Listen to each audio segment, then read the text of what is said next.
Tu galères à trouver le métier qui te correspond. Trouver le stage d'observation dans le bon domaine est un véritable parcours du combattant. T'aimerais avoir des infos concrètes sur le métier qui t'intéresse, mais tu trouves rien à part le salaire approximatif et le nombre d'années d'études. Tu connais une vingtaine de métiers sur les milliers existants. Je me suis lancé le défi de tester tous les métiers avant la retraite pour révolutionner l'orientation professionnelle en créant du contenu vidéo et podcast pour faciliter le choix du métier. Tout ça avec un métier presque parfait.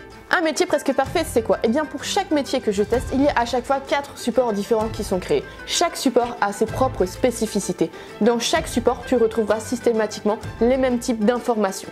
Ce qui te permettra à la fois de te repérer pour trouver directement la bonne information que tu cherches, mais également pouvoir comparer. La première, c'est une vidéo de 4 minutes 30 qui te permet de découvrir le métier rapidement et surtout de servir de filtre pour savoir s'il y a un red flag pour toi ou pas dans le métier.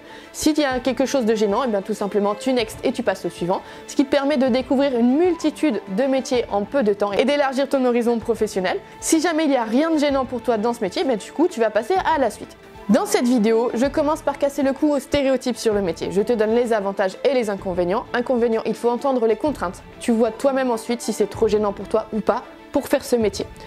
Je teste le métier, donc tu me vois en situation tester le maximum de tâches du quotidien du métier. Ensuite, il y a les caractéristiques du métier, c'est-à-dire l'un ou l'autre. Est-ce que c'est un métier d'intérieur ou est-ce que c'est un métier d'extérieur? Est-ce que c'est un métier créatif ou est-ce que c'est un métier ultra normé où il ne faut pas sortir des cases? Est-ce que c'est un métier solitude ou est-ce que c'est un métier où tu sociabilises beaucoup? Est-ce que c'est des horaires décalés ou est-ce que c'est des horaires de bureau? Il y a toute une liste de critères comme ça qui te permettent, si toi tu te connais, de savoir si c'est gênant pour toi ou pas dans le métier. Par exemple, moi qui suis hyper active, faut pas me faire bosser dans un bureau toute seule derrière le PC toute la journée parce que soit je fais un burn-out, soit tout le reste de l'équipe en fait un. On te donne également les compétences principales, les cas où c'est déconseillé et le conseil du pro qu'il aurait aimé recevoir avant de se lancer dans le métier. S'il n'y a rien de gênant pour toi dans cette vidéo, tu sais que le métier est peut-être fait pour toi, tu peux passer à la suite. Le podcast d'une demi-heure à 1 heure dans lequel on va parler formation mais aussi représentativité, diversité et mixité.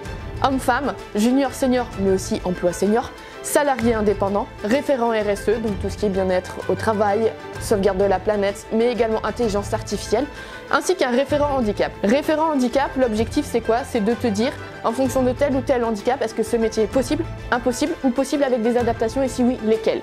Ensuite, il y a une quinzaine de vidéos, format TikTok sur TikTok bien évidemment, pour aller justement chercher les jeunes là où ils sont, mais surtout pour parler du métier de manière plus fun, plus légère et plus ludique, tout en apportant à chaque fois des informations sur le métier. Qu'est-ce que tu mets dans ton sac pour partir en mission? Quel est ton meilleur souvenir? Le métier en portrait chinois? Quel est le truc le plus improbable qui te soit arrivé? Quel est l'avis de ton entourage sur ton métier? Toute une série de vidéos vraiment décalées. Tout cela est couronné par un live questions-réponses où le professionnel est à disposition pendant une demi-heure à 1 heure pour poser toutes tes questions. Ça s'appelle Y a pas de questions bêtes. L'objectif c'est que tu poses les questions dans le chat ou tu me les envoies en amont si tu ne veux pas être présent en live directement. Et c'est moi qui vais les poser au professionnel. En bonus, tu pourras découvrir le métier après son jour de diffusion pendant 1 à 2 semaines dans notre musée éphémère des métiers pour une exposition spéciale sur ce métier. L'objectif, c'est que tu puisses te balader dans une galerie 3D sous forme de musée et interagir avec tous les contenus parce qu'il n'y a pas qu'une seule vidéo, il y a une vingtaine de contenus qui sont créés. Ça s'adresse à qui? Tout d'abord aux jeunes, pour leur permettre de vivre un stage d'observation par procuration dans le bon domaine, mais également élargir les horizons professionnels en faisant découvrir des métiers qu'ils n'auraient pas soupçonnés. Mais également aux personnes en reconversion, mais aussi à tous les professionnels de l'orientation, que ce soit les professeurs dans les écoles, les collèges, les lycées, les pros de l'orientation et du recrutement, tout ce qui est bilan de compétences et RH, l'objectif c'est de fournir les supports pour aider à l'orientation. Pas pour orienter à votre place, mais tout simplement pour fournir les supports qui manquent aujourd'hui avec toutes les informations. Où trouver les contenus? Eh bien tout simplement abonne-toi sur nos réseaux sociaux à Un métier presque parfait. On est sur TikTok, Instagram, YouTube, LinkedIn et surtout abonne-toi à la newsletter pour pouvoir recevoir la programmation de nos diffusions et du prochain test métier. Je te laisse, je file tester un nouveau métier pour toi.